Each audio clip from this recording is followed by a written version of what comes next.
Indo British advanced pain clinic నొప్పి మాయం surgery దూరం ఫర్ అపాయింట్మెంట్స్ 9155515563.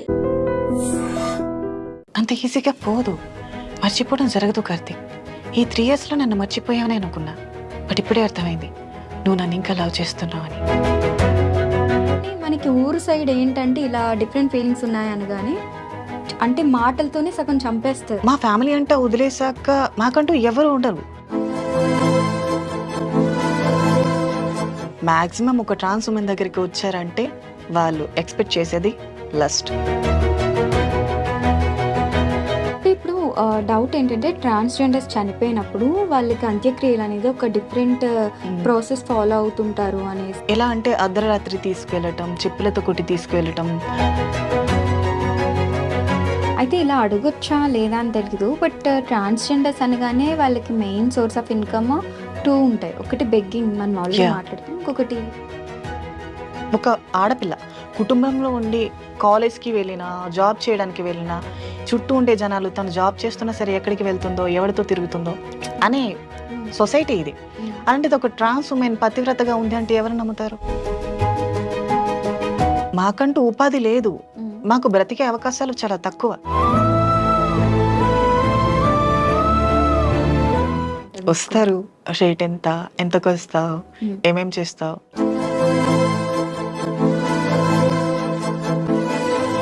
హాయ్ హలో అందరికీ నమస్కారం. Welcome to iDream media. నేను మీ ప్రియదాసరి.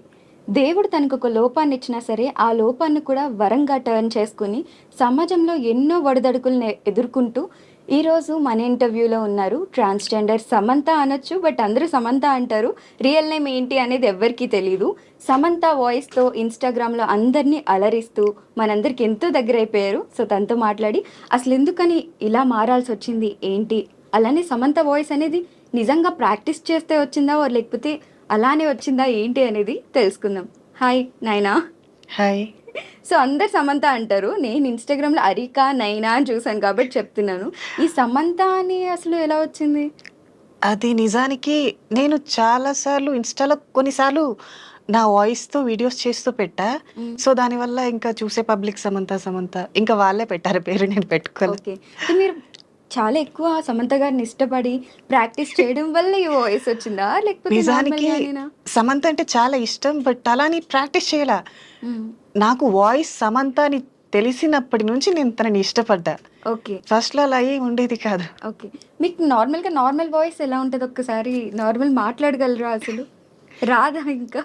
అంటే ఇలా ఒక్కసారి అయిపోయిందా? మా ట్రాన్స్ ఉమెన్స్ లో వాయిస్ కొంచెం డిఫరెంట్ గానే ఉంటుంది కదా. సో నాది కొంచెం టోటల్ సామ్లా ఉండడం మా వాళ్ళు కూడా అడుగుతూ ఉంటారు, ఏమైనా సర్జరీ చేయించుకున్నావా, లేకపోతే ఏమైనా థెరపీ తీసుకున్నావా, లేకపోతే ప్రాక్టీస్ ఏమైనా చేసావా, డబ్బింగ్ ఆర్టిస్ట్ గా ఏమైనా చేసావా. బట్ అవన్నీ నాకు తెలీదు.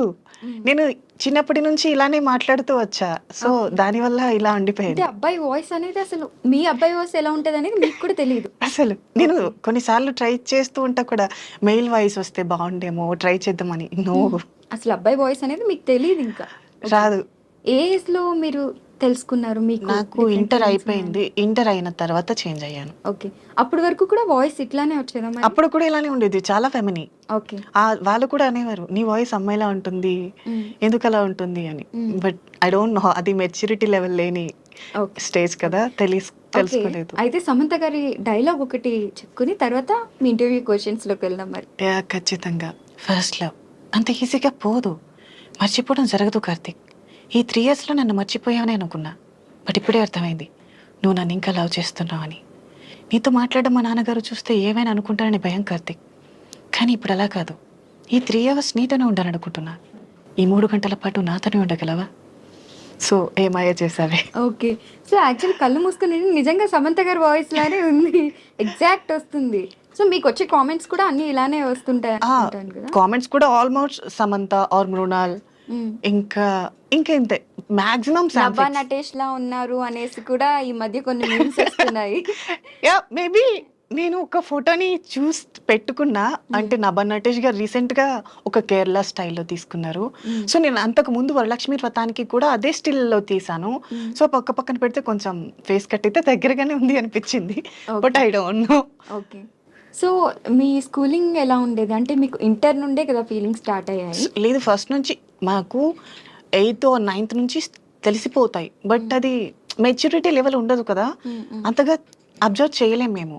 ఓకే. సో దాని తర్వాత ఇంటర్లోకి వచ్చాక నాకు నేనేంటో తెలుసు. ఓకే. సో చేంజ్ అవ్వాలి అనుకుంటే ఇటు సొసైటీని ఫేస్ చేయాలి, ఫ్యామిలీని ఫేస్ చేయాలి, కొంచెం భయం ఉండేది. సో ఇంటర్ అయిపోయిన తర్వాత ఇది నా లైఫ్ కదా, అందరి కోసం నేను సాక్రిఫైస్ చేయలేను. సో ఐ వాంట్ ఫ్రీడమ్, అందుకనే చేంజ్ అయ్యా. ఓకే. సో మీ పేరెంట్స్కి తెలుసా మీరు ఇలా మారారు? మారిన తర్వాత ఇప్పుడు అర్థం చేసుకున్నారు, ఇంట్లో ఎలాంటి ప్రాబ్లం లేదు. ఓకే. కానీ అప్పుడు ఎలా రియాక్ట్ అయ్యారు మీకు ఇలా ఫీలింగ్స్ నేను అని చెప్పినప్పుడు? చెప్పలేదు. మేబీ చిన్నప్పటి నుంచి నన్ను ఫెమినీగా చూస్తూ అబ్జర్వ్ చేస్తూ ఉంటారు కదా, మేబీ వాళ్ళకు కూడా అర్థమయ్యే ఉంటుందని నాకు అనిపించింది. మీ పేరెంట్స్ తోనే ఉంటున్నారా మీరు? నేను ఫ్యామిలీకి మొన్నే వచ్చాను నేను ఇంటి నుంచి. ఓకే. సో చాలా తక్కువ మంది అర్థం చేసుకుంటారు కదా. మీరు పుట్టి పెరిగింది ఎక్కడ? నేను పుట్టి పెరిగింది విజయనగరం. ఓకే. సో విజయనగరం దగ్గర గుమ్మలక్ష్మీపురం ఉంటుంది, మా అమ్మమ్మ వాళ్ళ ఊరు. జే కలిగొట్టు విలేజ్, ఓకే. పక్కా పల్లెటూరు. సో చిన్నప్పటి నుంచి నేచర్ లవర్ని నేను, అక్కడే పెరిగా. ఓకే. సో ఇప్పుడు Hyderabad cities or Bengaluru, Delhi side ఏంటంటే ట్రాన్స్జెండర్ గేస్ అన్న పెద్దగా పట్టించుకోరు. ఎందుకంటే అందరు ఎలానో వాళ్ళు అలానే చాలా నార్మల్ గా చూస్తారు, ఇంకా స్పెషల్ గా చూస్తారు చెప్పాలంటే. కానీ మనకి ఊరు సైడ్ ఏంటంటే ఇలా డిఫరెంట్ ఫీలింగ్స్ ఉన్నాయనగానే అంటే మాటలతోనే సగం చంపేస్తారు. సో చాలా దారుణంగా మాట్లాడతారు. అది ఆ ప్రెజర్ మన మీదే కాదు, మన పేరెంట్స్ మీద కూడా పడుతుంది ఖచ్చితంగా. అలా మీరు ఏమైనా ఊర్లో ఫేస్ చేయడం జరిగిందా? సో ఉంటాయి చాలా వరకు. ఒక మనిషి ఒక మెట్టు ఎక్కుతూ ఉంటే లోకులు కాకుల్లా పట్టుకుని ఉంటారు. సో అన్నీ పట్టించుకోకూడదు అని నేను సైలెంట్గా ఉంటా. ఇంట్లో వాళ్ళకి కూడా చెప్తా, మన లైఫ్ మనది కదా, ఎదుటి వాళ్ళు ఏమైనా అంటే మన మనసు వరకు తీసుకోవద్దు. సో మన జీవితాన్ని మనం ఎంజాయ్ చేయకపోతే ఇంకెవరు చేస్తారు, వాళ్ళు అంటూనే ఉంటారు, మనం వదిలేస్తూ ఉండాలి అని చెప్తూ ఉంటా. సో మా ఫ్యామిలీ అంతగా పట్టించుకోరు కూడా మాటలు. పైగా నేను ఇంటికి వెళ్ళేటప్పుడు మేబీ ఊర్లో వాళ్ళు కూడా నన్ను కొంచెం స్పెషల్గానే చూస్తారు. మేబీ ఇంటర్వ్యూస్ ఇచ్చిన అందువల్ల అనుకుంటా, ఇవ్వకపోయింటే మేబీ వేరేలా ఉండేది. నేను అన్నయ్య. సో తమ్ముడు ఉండేవాడు, I think 2 years back suicide attempt. ఎందుకు? అది 17 years అనుకుంటా. లవ్ ఆ టైంలో మెచ్యూరిటీ ఉండదు కదా, సో అలా. ఓకే. సో మీ అన్నయ్య ఎలా ట్రీట్ చేస్తారు? అండ్ దెన్ నాకు అన్నయ్య అంటేనే భయం. నేను చిన్నప్పటి నుంచి అన్నయ్య ఆ ప్లేస్ లో ఉన్నాడంటే వెళ్ళను. అదేంటి? నేను ఇప్పటి వరకు మాట్లాడను అన్నయ్యతో, భయం. ఓకే. బట్ ఇలా టర్న్ అయిన తర్వాత కూడా అసలు ఎప్పుడు డిస్కషన్ కానీ ఆయన ఒక మాట అనడం అలా ఏం లేదు. ఒకే ఇంట్లో ఉండే ఇద్దరు బట్ సెపరేట్ గా పెరిగారు అనమాట. మా అన్నయ్య భయం నాకు అంతే, తనని చూస్తేనే. ఓకే. ఎందుకలా? ఏమో చిన్నప్పటి నుంచి భయం, ఎప్పుడు మాట్లాడాల. ఒకవేళ మమ్మీ వాళ్ళు ఎవరైనా పిలిచారనుకో, అన్నయ్య నీకు ఇలా పిలుస్తున్నారు అని చెప్పి వెళ్ళిపోతా. ఓకే. ఒక నిమిషం కూడా. ఓకే. సో యాక్చువల్లీ మనకి ట్రాన్స్జెండర్స్ అంటారు, గేస్ అంటారు, రెండింటికి డిఫరెన్స్ ఏంటి అండ్ మీరేంటి? ఎస్, ట్రాన్స్ ఉమెన్ అంటే ఇప్పుడు ట్రాన్స్జెండర్ అనుకో, ట్రాన్స్జెండర్స్ అంటే ఇప్పుడు మెయిల్ ఫిమేల్ ఇద్దరు వస్తారు. మేము మెయిల్గా ఉండి ట్రాన్స్జెండర్గా మారితే మమ్మల్ని ట్రాన్స్ ఉమెన్ అంటారు. ఒక ఫిమేల్ ట్రాన్స్జెండర్గా మారితే ట్రాన్స్ మెన్ అంటారు. మీరు ట్రాన్స్ ఉమెన్స్ కోసం వినుంటారు కానీ ట్రాన్స్ మెన్స్ కోసం వినుంటారు కదా.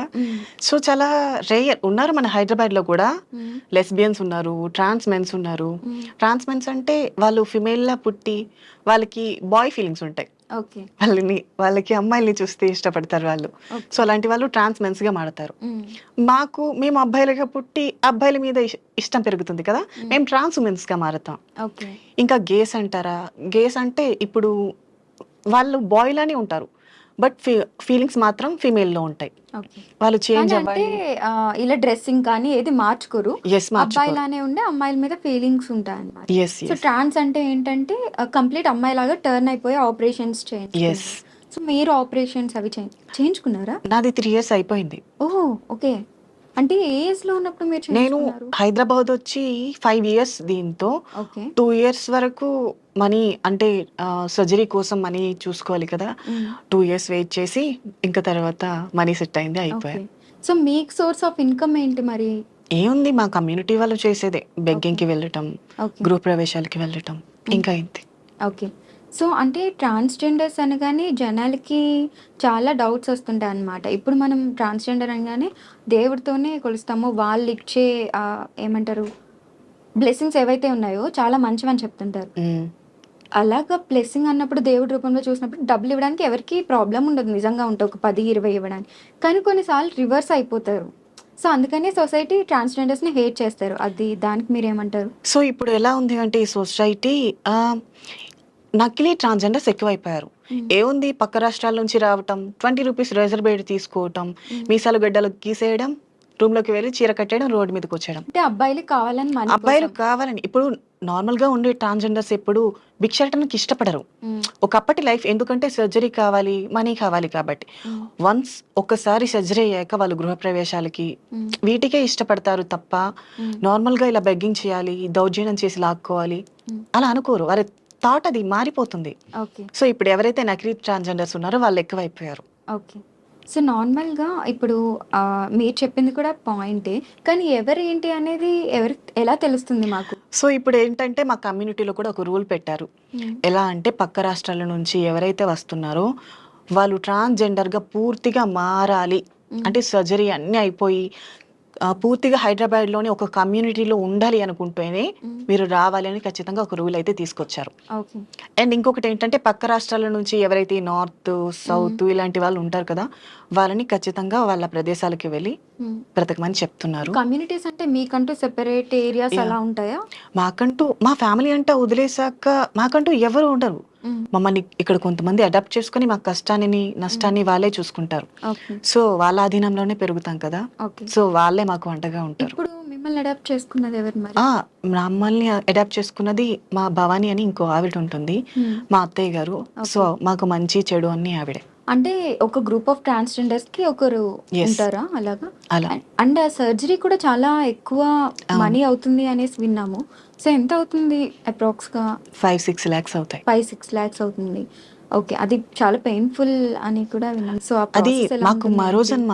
ఒకసారి మేము పుట్టడమే, మనిషి పుట్టడం ఒక జన్మ అనుకో, మళ్ళీ సర్జరీ అయ్యి 41 days ఒక చీకటి గదిలో ఉండి మళ్ళీ బయటికి 41 days సూర్యకాంతి తగలకుండా, అబ్బాయిల మొహాలు చూడకుండా. ఇప్పుడు ఫీమేల్స్ మెచ్యూరిటీ టైంలో ఎలా ఉంటారో సేమ్ మాది కూడా అదే ప్రాసెస్. ఓకే. కానీ అప్పుడు ఇంకా తక్కువేనేమో, 40 days కూడా ఉండదేమో, బట్ అంటే నెల కన్నా ఎక్కువ. మాకు 41 days ఇస్తారు. ఓకే. అంటే మరి ఎవరు చూసుకుంటారు మిమ్మల్ని 41 days? మాకు ఎవరైతే రావద్దు. అవును, ఎవరైతే అడాప్ట్ చేసుకుంటారో వాళ్ళే చూసుకుంటారు. ఓకే. ఫుడ్ అన్ని కూడా అన్ని దగ్గర పక్కనే ఉంటారు. ఓకే. అంటే టీవీ అలాంటివి కూడా చూడకూడదు? నో, ఫోన్స్ టీవీ కూడా చూడకూడదా? ఫోన్స్ కూడా యూజ్ చేయకూడదు. ఎందుకు? అంటే మీకు ఎప్పుడైనా అనిపించిందా ఇవెక్కడ లాజిక్స్? అంటే నేను అడిగాను ఈ క్వశ్చన్ కూడా అడిగితే, ఇప్పుడు మనం ఫోన్ చూడటం వల్ల కొంతమంది అబ్బాయిలు కనిపిస్తారు, మేబీ ఎవరైనా మనసుకు నచ్చొచ్చు. సో ఒక మనిషిలో కామ క్రోధ రజోగుణములు ఉంటాయి. సో వాటి కారణంగా బ్లీడింగ్ ప్రాబ్లమ్స్ ఏమైనా వస్తాయి, రేడియేషన్ ప్రాబ్లమ్స్ వస్తాయి అని చెప్పి యూజ్ చేయండి. ఓకే. ఇది చాలా పెయిన్ఫుల్ ఉంటుందని కూడా విన్నాము. సో మరి ఎలా భరించారు మీరు అసలు? తప్పదు, మనం పూర్తిగా ఇష్టపడి యొక్క మార్గాన్ని ఎన్నుకున్నప్పుడు ఎన్ని కష్టాలు వచ్చినా ముందుకు నడుస్తూనే ఉండాలి. సో మేము అది ఖచ్చితంగా ఫాలో అవుతూ ఉంటాం. ఓకే. సో అందుకే సొసైటీలో మమ్మల్ని ఎంతమంది అన్నా సరే గుండె ధైర్యం చాలా ఎక్కువ మాకు. ఎవరు ఎన్నన్నా సరే బాధపడతాం, ఏడుస్తాం, బట్ ఇది ఇంతే జీవితం, సర్దుకుపోతాం. ఓకే. సో ఇప్పుడు కూడా అంటే ట్రాన్స్జెండర్స్లో ఉన్న వాళ్ళు కూడా చాలా మంది జాబ్స్ చేస్తున్నారు. అండ్ ఇంతకుముందు ఏ సోర్స్ ఉండేది కాదు. ఒక అమ్మాయి డాక్టర్ అయ్యారు, అండ్ ఇంకొక అమ్మాయి యూట్యూబ్ ఛానల్ ఓపెన్ చేసుకున్నారు. సో వాళ్ళు మంచిగా ఎర్న్ చేస్తున్నారు. అండ్ మీరు ఏదైనా జాబ్ ట్రయల్స్ చేశారా? ఇప్పటివరకు కొన్ని జాబ్స్ వస్తాయి. అంటే ఫస్ట్ లో నేను జాబ్ చేశాను ఇక్కడ వైజాగ్. ఇంటర్ అయిపోయిన తర్వాత నేను కాస్మెటిక్స్ లో జాబ్ చేసా, బ్యూటిషియన్. ఇలా టర్న్ అయిన ఇలా చేంజ్ అవ్వక ముందు ఓకే ఆ జాబ్ ఐ థింక్ 6 months చేసినట్టున్నా. తర్వాత ఇక్కడికి వచ్చేసా హైదరాబాద్ వచ్చి చేంజ్ అయ్యా ఇక్కడ. ఓకే. అరికా నైనా అంటే లైక్ అంటే మీరు పెట్టుకున్న పేరా? నైని అంటే నాకెందుకో ఇష్టం ఆ పేరు. ఓకే. సో శివుని మొదటి భార్య త్రినయని కదా, సో అందుకని ఆ పేరు ఇష్టం, అందుకని అలా పెట్టుకున్నా. ఓకే. యాక్చువల్ నేమ్ అయితే ఏంటి? నాని. నాని నైని. అరికా నాని అనే ఉన్నట్టుంది ఇన్స్టాగ్రామ్. అరికా మా ఇంటి పేరు, చాలా మంది అదే నా పేరు అనుకుంటారు. ఓకే. సో అరికా అనేది ఇనీషియల్. ఓకే. అంటే నాని అని ఉన్నట్టుంది ఇన్స్టాగ్రామ్ లో. సో ఇది అబ్బాయి నేమ్ ఉంది కాబట్టి డెఫినెట్ గా ఇది అమ్మాయి నేమ్ ఏమో అనుకుని అలా ఫిక్స్ అయిపోతున్నారు అందరూ కూడా. లేదు. ఓకే. అండ్ దెన్ ఇంకొకటి ఏంటంటే ఇది మిత్సా లేకపోతే ఏంటనేది తెలీదు, బట్ అమావాస్య టైంలో మీరు డిఫరెంట్ కైండ్ ఆఫ్ పూజలు చేస్తారనేసి, అంటే ట్రాన్స్జెండర్స్ అలాంటివి ఏమీ ఉండవు. అమావాస్యలు వచ్చాయి అనుకుంటే కొంతమంది పీపుల్స్ ఉంటారు కదా, వాళ్ళు దిష్టి తీయమని అడుగుతారు, కొంతమంది గృహప్రవేశాలు ఉంటాయి, వాటికి వెళ్తాం. ఇంకా నార్మల్ అలాంటివంటూ ఏమీ లేవు. పూజలు అనేవి నార్మల్ గానే పూజలు అనేవి నార్మల్, అమ్మవారికి మేము ఖచ్చితంగా చేస్తాం. అవి మీరు ఏ అమ్మవారిని కొలుస్తుంటారు? మురిగి మాత ఓకే, అంటే దుర్గా అని Okay. ఉంటారు. సో ఆమెకే. అంటే లైక్ టెంపుల్స్ అన్ని బయటనే ఉంటాయా, మీరు సెపరేట్? లేదు, మా అన్ని ఒకటే సమానంగానే ఉంటాయి. సో మురిగి మాత అంటే కొంచెం రేయర్ టెంపుల్స్ ఉండటం. ఓకే. సో ఇది కూడా విన్నాం, గే పార్టీస్ అంటే ట్రాన్స్జెండర్కి సెపరేట్ పార్టీస్ అవుతుంటాయి. ఓన్లీ వీళ్ళు ఎవరైతే సెపరేట్ వాళ్ళు ఉన్నారో వాళ్ళే వస్తారు, స్పెషల్ కిట్స్ అని. యా మేబీ ఎందుకంటే అది కూడా రీసెంట్ టైమ్స్ లోనే తెలిసింది మాకు. యా సో పబ్లిక్ అనేది మాకు ఇంకా సమానంగా చూడట్లేదు అనేది నా ఒపీనియన్. ఇప్పుడు ఎవరైనా సరే, ఎగ్జాంపుల్ మీదే బర్త్డే అనుకో, నన్ను మీరు ఇన్వైట్ చేయగలరా? అంటే నిజంగా ఫ్రెండ్ అయితే నేనైతే డెఫినెట్ గా మేబీ మీరు చేస్తారు. సో సిటీస్ లో అర్థం ఇప్పుడు అర్థం చేసుకున్నారు. ఒకప్పుడు ఎలా, అమ్మో తినని పిలిస్తే నా ఫ్రెండ్స్ వస్తారు ఏమనుకుంటారు, ఈ బ్రెయిన్ లో ఉంటారు కదా. సో అందుకని ఎవరు పిలవరేమో. సో ఇప్పుడు మా కమ్యూనిటీలో ఏంటంటే, మా బర్త్డేస్ అయినా ఏవైనా స్మాల్ సెలబ్రేట్స్ అయినా సరే, సో మా కమ్యూనిటీ వాళ్ళని మేమే పిలుచుకుంటాం. ఎందుకంటే వాళ్ళకి మేము తెలుసు, మా మనోభావాలు తెలుసు, మమ్మల్ని అర్థం చేసుకోవడం తెలుసు. కాబట్టి మా ఫీలింగ్స్ ఎలా తెలుస్తాయో వాళ్ళనే రమ్మని చెప్తాం మేము. ఇంకా అలా అంటే బర్త్డేస్ ఇవి ఫంక్షన్స్ కాకుండా పార్టీస్, అంటే ఇప్పుడు మన క్లబ్స్ లో ఎలా అయితే అమ్మాయిలు అబ్బాయిలు వెళ్తున్నారో అలానే gay parties, transgender parties, separate parties ఉంటాయి. అవి ఎవరు హోస్ట్ చేస్తారు? కొంతమంది ఉంటారు హోస్ట్ చేసే వాళ్ళు, బట్ అంత క్లియర్ గా నాకు తెలీదు. ఒక ఆర్గనైజర్ అనే వాళ్ళు ఉంటారు. సో చేస్తాం. నార్మల్ అక్కడ కూడా ఏం ఉండదు. ఇప్పుడు అమ్మాయిలు అబ్బాయిలు నార్మల్ గా పబ్కి వెళ్ళి ఎలా ఎంజాయ్ చేస్తారో సేమ్ అంతే. ఓకే. అంటే టర్న్ అయిన వాళ్ళు అవ్వని వాళ్ళు కూడా అంటే ఓపెన్ అప్ అవ్వడానికి అదొక అంతే. మీరు ఎప్పుడైనా వెళ్ళారా? నేను వెళ్తూనే ఉంటాను. ఓకే. మీరు డ్రింక్ చేస్తారా? అలవాట్లేదు. సో జస్ట్ నేను బ్రీజర్ ఒకసారి టేస్ట్ చేసా. ఓకే, అది కూడా నేను ఎప్పుడో yearly once or 6 or 7 months అంతే. స్కూల్ డేస్ లో అంటే అప్పుడు తెలిసి తెలియని వయసు కాబట్టి పెద్దవాళ్ళే డెఫినెట్ గా అర్థం చేసుకోలేనప్పుడు తెలిసి తెలియని వయసులో చాలా మంది చాలా మాట్లాడారు. ఇప్పుడు మీరు ఏమైనా ప్రాబ్లమ్స్ ఫేస్ చేయడం జరిగిందా? నిజానికి నా స్కూల్ డేస్ కానీ కాలేజ్ డేస్ కానీ ఎక్కడా ప్రాబ్లం రారా. ఎవరు కూడా ఎగతాళి చేసినట్టు ఇప్పటి వరకు మాట్లాడలా. సో ఈ విషయంలో మాత్రం నేను చాలా హ్యాపీ. అందరిలా నా లైఫ్ అవ్వలేదు. ఓకే. సో అంటే ఇప్పుడు మెన్స్ అండ్ విమెన్స్ వాష్రూమ్స్ అనేవి మాల్లో అయినా ఎక్కడైనా కామన్ గా ఉంటాయి. అండ్ ట్రాన్స్ కి సెపరేట్ వాష్రూమ్ అనేది ఎక్కడో కానీ చూడట్లేదు. ఎందుకంటే వాళ్ళు ఎక్కువ మంది ఉన్నారని తెలిసినప్పటికీ సెపరేట్ వాష్రూమ్ అలొకేషన్ అనేది ఇంకా రాలేదు అంత కంప్లీట్ గా. సో మీరే వాష్రూమ్స్ యూజ్ చేస్తారు? సో ఏంటంటే ఇప్పుడు హైకోర్టు లాస్ట్ ఎప్పుడో విని ఉంటారు. ఇప్పుడు ఎవరైతే నేను మెన్ గా పుట్టి ట్రాన్స్ ఉమెన్ గా మారిన తర్వాత నేను స్త్రీ కిందకే వస్తాను. ఎందుకంటే నా శరీర భాగాలన్నీ స్త్రీగా మారినప్పుడు నేను కూడా స్త్రీనే. కాబట్టి నేను స్త్రీల వాష్రూమ్ నే యూజ్ చేయాలి. ఓకే. మీరు అలా వెళ్ళినప్పుడు ఎవరైనా అన్కంఫర్టబుల్ ఫీల్ అవ్వడం? నిజానికి అంత ఈజీగా గుర్తుపెట్టను నన్ను. ఓకే. అమ్మాయి అనే అనుకుంటారు. నేను పైగా దించిన తల పైకి వెత్తాను. పబ్లిక్ ఎవరైనా ఉంటే ఎవరైనా ఏమని అనుకుంటారేమో సైలెంట్ గా తల దించుకొని వెళ్ళిపోతా. ఓకే. ఎక్కువగా మాట్లాడను కూడా. సో మొత్తానికి మీ లైఫ్ లో నెగటివిటీ అయితే పెద్దగా చూడలేదు మీరు. బట్ ట్రాన్స్జెండర్స్ అనగానే చాలా మంది చాలా స్టోరీస్ చెప్తుంటారు, ఇలా ఫేస్ చేసాం అలా ఫేస్ చేసాం. చాలా మంది జీవితాలు చాలా కష్టాలు ఉంటాయి, బట్ నేనైతే ఎదుర్కోలేదు. ఓకే. అయితే ఈ మధ్య కాలంలో చాలా మంది ట్రాన్స్జెండర్స్ మ్యారేజ్ కూడా చేసుకుంటున్నారు. వన్ ఆఫ్ ద ఎగ్జాంపుల్ అంకిత రాయ్ వాళ్ళు. సో దాని మీద మీ ఒపీనియన్ ఏంటి?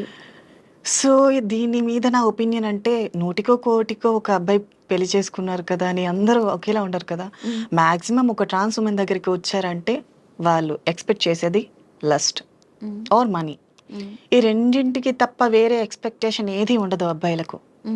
సో ఇది మా ట్రాన్స్ ఉమెన్స్ తెలిసి తెలిసి లోయలో పడుతూ ఉంటారు. మరి ఎందుకు మరి అంత తెలుసు కూడా? మా కమ్యూనిటీ వల్ల బ్రెయిన్ చాలా సున్నితంగా ఉంటుంది. అంటే ఇప్పుడు స్త్రీలు ఉంటారు, స్త్రీలు చాలా నిదానంగా చాలా సున్నితమైన మనసు కలిగి ఉంటారంటారు కదా. వాళ్ళకన్నా 1000 రెట్లు సున్నితంగా మేము ఉంటాం. ఇప్పుడు ప్రేమ అనగాన అమ్మాయిలు ఆలోచిస్తారు చెయ్యాలా వద్దా అని. మేము గుడ్డిగా నమ్మేసే గొర్రెలం. కసాయివాడు గొర్రెని చంపేస్తున్నా సరే ఆ మనిషిని గొర్రె నమ్ముతుంది కదా, మేము కూడా అంతే. ఓకే. మీరు ఎవరినైనా లవ్ చేశారా ఇప్పటి వరకు? మీకు ఏమైనా ప్రపోజల్స్ వచ్చాయా? ప్రపోజల్స్ అంటే నాకు తెలిసి నాకు ప్రపోజ్ చేయలే. ఓకే. ఇంకా పాస్ట్లో ఒక లవ్ ఉండేది. సో ఐ థింక్ అది నేను రియలైజ్ అయ్యి 2 years అయిపోయింది కూడా. ఏమైంది? సో నాది ఎప్పుడు వన్ సైడ్ లవే. నేను ఎవరిని లవ్ చేసినా తనతో చెప్పాలి అనుకోను. మేబీ తను నెగ్లెక్ట్ చేస్తే, ఒకవేళ ఇగ్నోర్ చేస్తే నేను ఆ ఫీల్ని భరించలేను. ఓకే. అదే వన్ సైడ్ లవ్ అనుకో, తనని మళ్ళీ మళ్ళీ చూడొచ్చు, మళ్ళీ మళ్ళీ కలవచ్చు, మళ్ళీ మళ్ళీ మాట్లాడొచ్చు అనే ఆలోచన ఉంటుంది. సో అది ఇంకా ఎక్కువ రెట్టింపు ప్రేమనిస్తుంది. సో నాకు అది ఇష్టం. ఓకే. ఒకవేళ తను నా లవ్ని యాక్సెప్ట్ చేసేస్తే గొడవలు పట్టాలు, చీదరించుకోవడాలు, నెగ్లెక్ట్ చేయడాలు ఇవన్నీ నాకు వద్దు. ఓకే. సో ఓకే, ఇప్పటి వరకు మాట్లాడాం కాబట్టి ఒక సాంగ్ తీసుకుని దాని తర్వాత మళ్ళీ కంటిన్యూ చేద్దాం. ఓకే. సో ఎవరైనా ఈ సాంగ్ వింటే కొంచెం గుండె గట్టిగా ఉంచుకోండి. ఓకే. నేను సాంగ్ అంటే కొంచెం ఏదైనా మీరే ఒక హింట్ ఇవ్వండి. మీ ఫేవరెట్ సాంగ్ ఏంటి? అలా సడన్ గా అడిగితేనే అసలు గుర్తురావు. నా పరిస్థితి కూడా సేమ్. బట్ ఏదో ఒకటి మీకు నచ్చిన song, favourite song. Favourite song కమ్మని ప్రేమ లేఖలే సాంగ్. అది జస్ట్ ఒక చిన్న లిరిక్ మాత్రమే వచ్చు. ఒక మీకు వచ్చిన సాంగ్ పాడండి అయితే. ఓకే. ఎప్పుడు ఇన్స్టాగ్రామ్ లో పాటలు పాడలేదు? పాడుతూనే ఉంటా. అదే అందుకే జనాలు మీ వాయిస్ ని చాలా తక్కువ వింటున్నారు. ఎందుకంటే మీరు ఎక్కువ ఈ డబ్బింగ్ రీల్స్ చేస్తున్నారు, వాయిస్ తక్కువ చూపిస్తున్నారు. బట్ వాళ్ళకి ఏంటంటే మీ వాయిస్ ఎక్కువ వినాలని ఉంది. సో అందుకనేసి ఇప్పుడన్నా పాడండి. ఓకే. సో కన్నులదా ఆశలదా బుక్కలదా ముద్దులదా పెనవేసుకున్న పెద నువ్వు కోరుకున్న సొగసులదా మదిలో మెదిలే వలపుల మొలక నాలో ప్రాణం నీవే కదా అలలా కదిలే వలపుల చిలక అందని అందం నీవే కదా. మీ వాయిస్ పాడినప్పుడు ఒక వాయిస్ వస్తుంది, మాట్లాడినప్పుడు ఒక వాయిస్ వస్తుంది. నేను సాంగ్ పాడేటప్పుడు కూడా చేంజ్ చేయగలను. ఓకే. ఇప్పుడు ఇది ఇలా ఉందా, ఇంకా ఏదైనా హస్కీ వాయిస్లో కూడా నేను సాంగ్ని ట్రై చేయొచ్చు. ఓకే. ఎలా అంటే జడివానే ప్రియా నన్నే చేరుకోమా శృతి మించుతోంది దాహం ఒక పాన్పుపై పవలిద్దాం. ఈ వాయిస్ ఇలా ఉంది కదా, ఇది స్మూత్గా పాడాలంటే జడివానే ప్రియా నన్నే చేరుకోమా శృతి మించుతోంది దాహం ఒక పాన్పుపై పవలిద్దాం. వా, చాలా టాలెంట్స్ ఉన్నాయి మీకు వాయిస్ లో. సో అలా. ఓకే. ఏదైనా డబ్బింగ్ ఏమైనా ట్రై చేశారా? లేదు. సో ఈ మధ్య కాలంలో అడుగుతున్నారు. ఓకే. సో మేబీ గట్టిగా ఆఫర్ ఏమైనా వస్తే చేస్తా. సమంత గారికి ఒకవేళ సమంత గారికి డబ్బింగ్ చెప్పే అవకాశం వస్తే? ఫస్ట్ మా చిన్మయ్య గారు బిజీగా లేకపోతే ఓకే. మేబీ ఈ శామ్ వాయిస్ ఉంటారు కదా, నిజానికి చిన్మయ్య గారి వాయిస్. ఒకవేళ చిన్మయ్య గారు బిజీ షెడ్యూల్లో ఉండి శామ్ గారికి వాయిస్ ఇవ్వలేకపోతే ఆ ఆపర్చునిటీ నాకు వస్తే చేస్తా. మరి ఏమైనా ట్రై చేశారా చిన్మయ్య గారికి టెక్స్ట్ చేయడం కానీ అలా ఏమైనా? నో, ఇన్స్టాగ్రామ్ లో ఫాలోవర్స్ కూడా ఉన్నారు కాబట్టి మీకు. చేయలేదు ఇంకా. ఓకే. అంటే ఇప్పుడు డౌట్ ఏంటంటే ట్రాన్స్జెండర్స్ చనిపోయినప్పుడు వాళ్ళకి అంత్యక్రియలు అనేది ఒక డిఫరెంట్ ప్రాసెస్ ఫాలో అవుతుంటారు అనేసి అంటారు. Yes. అదేంటి? సో ఒకప్పటి కాలంలో ఎలా అంటే అర్ధరాత్రి తీసుకెళ్ళటం, చెప్పులతో కొట్టి తీసుకెళ్ళటం, పురుషులు ఎవరు చూడకుండా తీసుకెళ్ళటం అని చెప్పేవారు. సో నేను వచ్చి కమ్యూనిటీలోకి వచ్చిన తర్వాత నేను కూడా అడిగిన తర్వాత ఇది ఏమో పూర్వం రాజుల కాలంలో ఉండేదేమో, ప్రస్తుతానికైతే అలా ఏం లేదు, నార్మల్ జనాలకి ఎలానో మనకు కూడా అలానే అని చెప్పారు. ఓకే. సో అప్పుడు కూడా ఎందుకు అలా చేసేవారు అంటే, ఏ విధంగా ఉండేది అప్పుడు? అంటే ఒక మనిషి ఎవరైనా అర్ధనారి చనిపోతే తనని అర్ధరాత్రి తీసుకువెళ్ళటం, ఓకే. సో స్త్రీ పురుషులు తన దేహాన్ని చూడకుండా చెప్పులతో కొట్టి తీసుకువెళ్ళటం అని చేసేవారంట. సో దానికి రీజన్ కూడా ఏంటంటే వచ్చే జన్మలో కూడా ఇదే జీవితం మాకొద్దు అని ఒక. ఓకే. అయితే ఇలా అడగొచ్చా లేదా అని తెలియదు. బట్ ట్రాన్స్జెండర్స్ అనగానే వాళ్ళకి మెయిన్ సోర్స్ ఆఫ్ ఇన్కమ్ 2 ఉంటాయి. ఒకటి బెగ్గింగ్, మనం ఆల్రెడీ మాట్లాడుకున్నాం, ఇంకొకటి వర్క్స్ చేస్తుంటారు ఆ విధంగా అనేసి. అలాగా అంటే మీరేమన్నా చేశారా? ప్రాస్టిట్యూషన్ నేను కూడా అప్పుడప్పుడు చేయడానికి వెళ్తాను. ఇప్పుడు నార్మల్గా ఒక ఆడపిల్ల కుటుంబంలో ఉండి కాలేజ్కి వెళ్ళినా, జాబ్ చేయడానికి వెళ్ళినా, చుట్టూ ఉండే జనాలు తను జాబ్ చేస్తున్నా సరే ఎక్కడికి వెళ్తుందో, ఎవరితో తిరుగుతుందో అని సొసైటీ ఇది. అలాంటిది ఒక ట్రాన్స్ ఉమెన్ పతివ్రతగా ఉంది అంటే ఎవరు నమ్ముతారు? నమ్మరు. ఆడపిల్లల మీద నిందలేసే సమాజం మేం తిన్నగా ఉండమంటే ఎలా నమ్ముతారు? సో వాళ్ళ కోసం మేము బ్రతకట్లేదు. ఖచ్చితంగా మా వృత్తులు మేము చేయాలి. మాకంటూ ఏ ఉపాధి లేనప్పుడు మా దేహమే మాకు సపోర్ట్. సో అంటే ఆ టైంలో మిమ్మల్ని చాలా దారుణంగా ట్రీట్ చేస్తారు. కొంతమంది ఉంటారు డ్రింక్ చేసి వచ్చి విసిగించడం, కొంతమంది కొట్టి వెళ్తారు, కొంతమంది నానా మాటలు అంటారు. అవన్నీ పట్టించుకుంటూ ఉంటే మేము ముందుకు ఎప్పటికీ వెళ్ళలేం. మీరు ఎప్పుడన్నా ఎవరితో అయినా బాగా అంటే హర్ట్ అయిన సిచ్యువేషన్ కానీ మిమ్మల్ని బాగా ఇబ్బంది పెట్టినది ఏదన్నా ఉందా? డైలీ జరుగుతూనే ఉంటాయి. డైలీ అంటే నేను వెళ్ళను కాబట్టి ఓకే, నా ఫ్రెండ్స్ వెళ్తూ ఉంటారు, నేను చూస్తూ ఉంటా. అక్క ఇలా జరిగింది, ఈ అబ్బాయి ఇలా చేశాడు. రీసెంట్గా ఒకరు వచ్చి నా ఫ్రెండ్ నేను తనని మీట్ అవ్వను అని చెప్తే బలవంతం చేయబోయి తను ఒప్పుకోకపోతే కొట్టి వెళ్ళాడంట. Oh my God. ఇలా ఉంటుంది. కానీ ఇవన్నీ తెలిసి కూడా మరి ఎందుకు అదే పని చేస్తూ ఉంటారు? తప్పదు. సో మాకంటూ ఉపాధి లేదు, మాకు బ్రతికే అవకాశాలు చాలా తక్కువ. మా జీవితం మీద మేమే ఆధారపడి బ్రతకాలి. ఒకవేళ మా ఇంట్లో వాళ్ళు ఒప్పుకుంటే వాళ్ళని పోషించడానికైనా మేము ఆ పని చేయాలి. మేబీ వాళ్ళు కూడా చేయమని చెప్పరు. సో వాళ్ళు బాగుండాలి అంటే మేము మా దేహాన్ని అమ్ముకోవాలి ఆర్ ఇతర వృత్తులు చేయాలి. సో మాకు అది కొంచెం కంఫర్టబుల్గా ఉంటుంది కాబట్టి మేము దాన్ని ఎన్నుకుని ఉంటాం. అక్కడ కూడా కష్టాలు ఉంటాయి, బట్ తప్పదు, ఎదుర్కోవాలి. అవును. బట్ ఇప్పుడు అంటే మీ దగ్గరికి డైరెక్ట్ గా రావడం అనేది ఉండదు కదా, ఎవరైనా సరే రోడ్ సైడ్ నిల్చోవాలి అట్లా వస్తారు అప్పుడు. సో మీరు అంటే నిల్చుంటారు కదా, ఏ టైమ్స్ లో ఉంటారు అని? నేను వెళ్తూ ఉంటా 12కి వెళ్ళి 3 o'clockకి వచ్చేస్తూ ఉంటాం. Only night. సో అంటే మిమ్మల్ని ఏ విధంగా మాట్లాడతారు? దగ్గరికి వచ్చి ఎట్లా ఉంటుంది? వస్తారు, రేట్ ఎంతకు వస్తావు, ఏమేం చేస్తావు, ఇలా మాట్లాడతారు. సో వాటిని మనం కొంచెం సర్దుకుపోయి సమాధానం చెప్పాలి. ఓకే.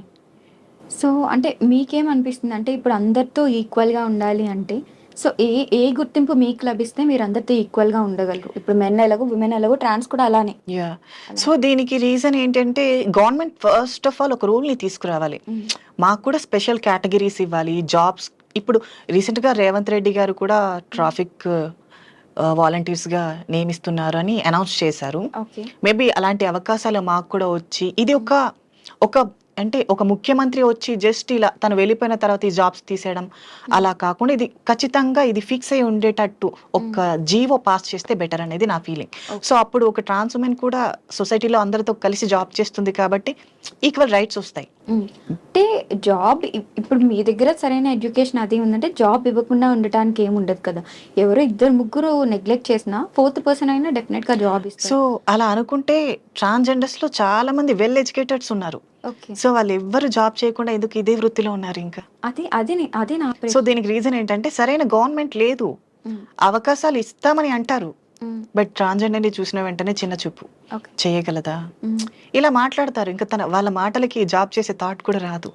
కానీ మీరైతే ట్రై చేయలేదు కదా, మరి మీరు ఎలా చెప్పగలరు అసలు? నేను ట్రై చేసా ఆల్రెడీ కాస్మెటిక్స్ లో. ఇక్కడ హైదరాబాద్ నేను వచ్చాక చేంజ్ అయిన తర్వాత కూడా.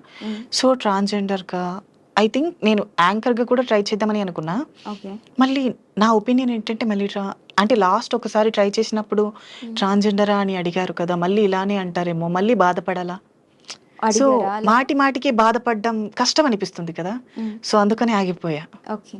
మీరంటే ఇప్పుడు మీరుండే లొకాలిటీస్ ఎలా ఉంటాయి అంటే అందరితో పాటుగానే ఉంటారా? మీరు ఇందాక మీకంటూ ఒక అమ్మాయి ఉంటారు, ఆమె మీ అందరినీ చూసుకుంటారు అంటారు కదా, సో మీరందరూ ఒకటే ప్లేస్ లో ఉంటారా?